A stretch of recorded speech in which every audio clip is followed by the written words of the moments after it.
Hello, Life Group leaders. It's good to be with you today. My name is Chris Schultz, and I serve as the campus pastor over at North in the AM services. And today we want to talk about rhythms and what they are and what they mean for your life groups.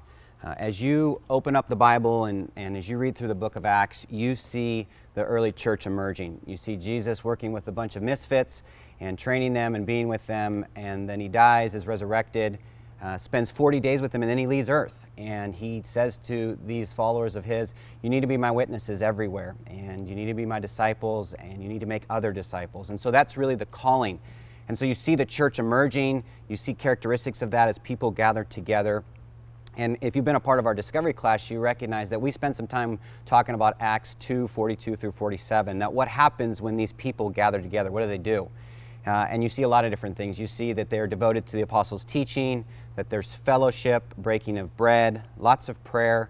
They gather regularly, both in homes as well as they go to the temple. They share everything in common, so they meet each other's needs. They love to worship God, and they find favor with people in the city. And God adds to their number daily. And those are kind of descriptive terms of what's taking place with these people. And so when you think about those are kind of the elements of the church. And so when we think about those, they really kind of break down into three components. There's a spiritual component, a relational component, and a missional component. And as we've studied the Word, as we've thought about life groups at the Well, we realize that there are those kind of three elements that take place. We call them rhythms. And so we think that those rhythms should play themselves out in your life groups as you start to gather, whether it be at a home, whether it be at Starbucks, wherever it is. When you think of the word rhythm, I think a lot of a drum beat. I think of kind of the musical sense that there's this pattern that goes over time, over and over and over again. And when I listen to music that has a good rhythm, it brings pleasure and enjoyment to me. And when I listen to something that doesn't quite have that sort of rhythm, the beat is off, it's a little discomfortable. And I think that's true in our own lives, is we have rhythms that play themselves out.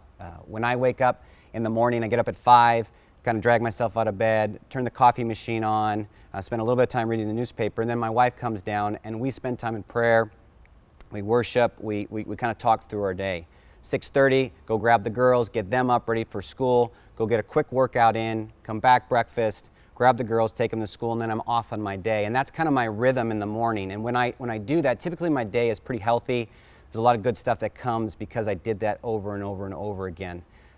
When my rhythm is kind of off, that's when it seems a little disjointed for the day. When I went to bed too late and got up a little bit later than I wanted to, when the coffee machine was broken or we were out of grounds, when for whatever reason I had to get off to an early morning meeting and didn't get time with my bride, all those things can disrupt my day, and my rhythm doesn't play out the same way, and I can't wait to get back to kind of that normal way of doing things day in and day out. And we think in the same way that life groups should have rhythms. And when we thought about rhythms, we're like, well, what are those rhythms? How should we define them for you? And we really just connected them to our mission statement. From the very beginning at the Well, we've always been about helping people connect to God and to each other in every neighborhood. And we haven't wavered from that mission statement. That's really the vision of why we exist as a church. And we realize really that's why we exist as life groups, to help people live in rhythm so that they can connect to God, connect to each other, and do it in every single neighborhood. You can go back to the Acts passage, you realize that that's what's taking place. People were connecting to God. They did it through the study of God's Word. They did it when they shared communion. They did it when they prayed. They did it when they worshiped together. They definitely were connected to each other. They gathered all the time. They gathered in small homes. They gathered when they went to the temple. They ate a ton of food. They were barbecuing all the time, always enjoying fellowship with one another.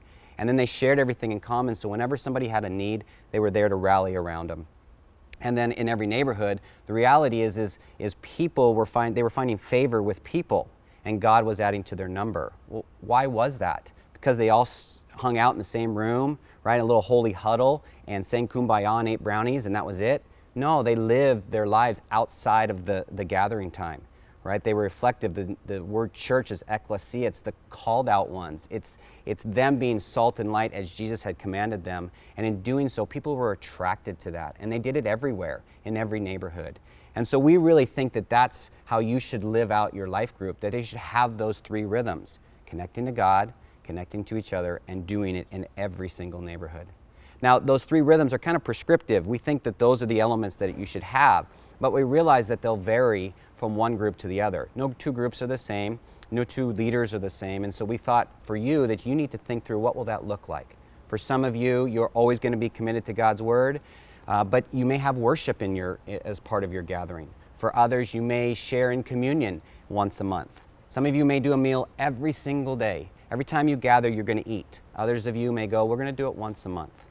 Some of you may gather together and go, we're going to go serve at the Poverello House or some nonprofit here in this town. Others of you may say, you know what, we're going to serve where God's called us to serve, and when we gather together, we're going to encourage and pray for one another. Whatever those rhythms are, that's up for you to decide. We think that it's kind of broad enough for you to pray and to process and to figure out what those rhythms would be. Now, if you've talked to a coach or one of our staff members or been to any one of our leaders, we're always trying to help you think through what those rhythms could be and might be. We'd never tell you what they are, but we think very strongly that you should have all 3. And so I just encourage you as you meet with your coach that you would continue to think through. We've got some resources on the website, just questions as well as ideas that can help you think through what those 3 rhythms are.